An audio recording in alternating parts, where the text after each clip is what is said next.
মানুষ টাকা অচল হলে চালানো যায়, মানুষ অচল হলে চালানো সম্ভব নয়। বর্তমান আওয়ামী লীগ অচল হয়ে গেছে বন্ধুরা আমার, ওরা আর এই বাংলাদেশে সচল হবে না, হবে না, হবে না।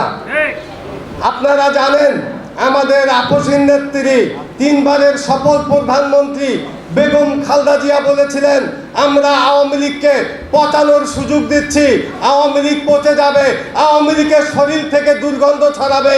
ওটাই এখন বাস্তবতা বন্ধুরা আমার।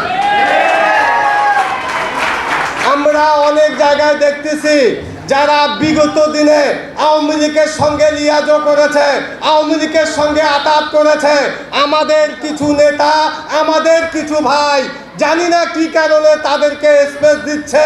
আমি বলবো ওদের কোনো দোষ নেই, ওরা তো ভাই সুবিধাবাদী। আমরা আগে ঠিক হই, আমরা যদি তাদেরকে জায়গা না দেই ওরা কোথাও জায়গা পাবে না। আপনারা জানেন ইসলামের মক্কা হলো মক্কা মদিনা সৌদি আরব, আওয়ামী লীগের মক্কা মদিনা হলো গোপালগঞ্জের টুঙ্গিপাড়া। এটাই সত্য। গোপালগঞ্জের টুঙ্গিপাড়ার কোটালীপাড়ার একটা ঘটনা শুধু বলবো।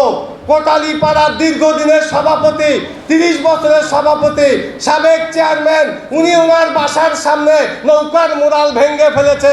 ভেঙে ফেলে বলছে, এই মাঝির মালিক যে পালিয়ে যায় আমাদেরকে এতিম করে, আমি আর কোনোদিন নৌকা করব না ভাই। আর বিএনপি বিগত 15-17 বছর ধরে লড়াই সংগ্রাম করতেছে জনতার ভোটের অধিকার ফিরিয়ে দেওয়ার জন্য। বিএনপিকে কোলে করে ক্ষমতায় বসাবেন এই খায়েশ আমাদের নাই। জনগণ যদি ভোট দেয় আমরা ওই ক্ষমতার মসনদে যাব।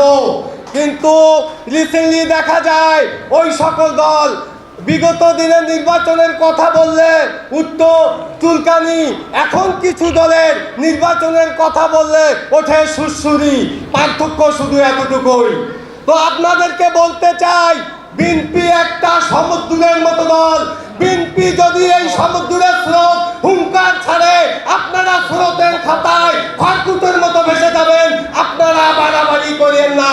পরিশেষে বলতে চাই, শহীদ জিয়া অমর হোক, খালেদা জিয়া জিন্দাবাদ, আগামী রাষ্ট্রনায়ক তারেক রহমান তোমার প্রতীক্ষায় বাংলাদেশ। ধন্যবাদ সবাইকে।